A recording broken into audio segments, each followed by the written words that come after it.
What they say is that the Batanes Islands are a natural extension of Taiwan.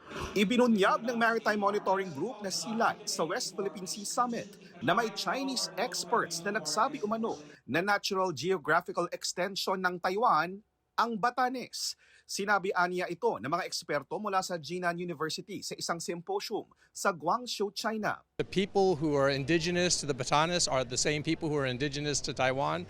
And of course, Chinese were there a long time ago, so therefore we must own Batanes. Batay sa article ng state-run news site na NewsGD, nagkasundo umano ang mga dumalong eksperto na ang tinatawag nilang Batan Islands ay maituturing na natural geographical extension of Taiwan. Wala rin anilang legal validity ang Japan-Philippines Maritime Delimitation Negotiation sa lugar.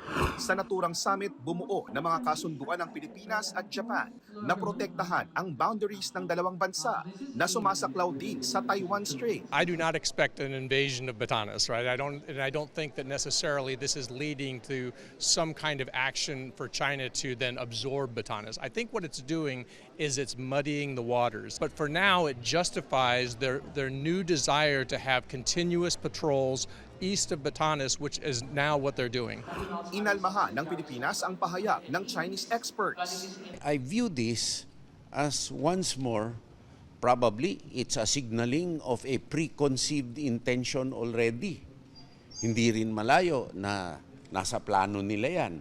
And it also validates yung sinasabi natin na they have the plan to control the whole Pacific Ocean. What is this for, right? And we know, walang basihan ito, kalokohan ito. We should really debunk and counter all these lies. Otherwise, kapag hindi natin pinatulan itong mga ganitong kasinungalingan, uulit-ulitin lang nila and they're going to rewrite history once again. Baka hindi natin alam, baka pati Ilog Pasig ang kinin na rin ng China. Hininga ng GMA News ng pahayag ang Department of Foreign Affairs pati ang Chinese Embassy pero wala pa silang tugon sa ngayon. Pero sabi ng isang Maritime and Defense Security Analyst, dapat seryosohin ang mga ganitong uri ng pahayag. Unang-una, yung mga academics na yan, no, tsaka yung institution na yan, hindi nila makukonduct yung symposium na yan at yung tema na yan kung layang, of course, approval mula sa Communist Party of China.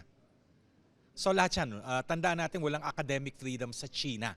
Ang pahayag ng Chinese scholars tungkol sa Batanes, ginawa nila mahigit 1 linggo bago ang ika-10 taong anibersaryo ng makasaysayang panalo ng Pilipinas laban sa China sa 2016 Arbitral Tribunal.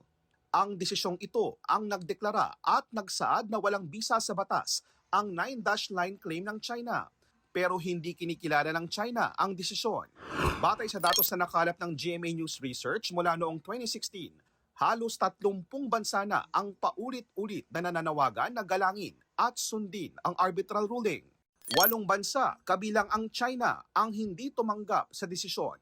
Sa termino ni Pangulong Bongbong Marcos, hindi bababa sa 4 na bilateral military agreements kaugnay ng visiting forces ang pinirmahan ng Pilipinas. Lumagda rin ang Pilipinas ng iba pang defense agreements kasama ang 17 ibang bansa.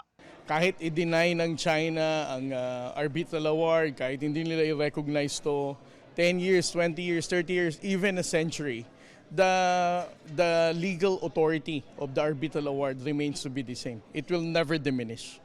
So ngayon siguro masasabi natin China can just ignore it. Sabihin nilang wala namang significance. A century after, we are still going to look back. Babalik at babalikan natin to.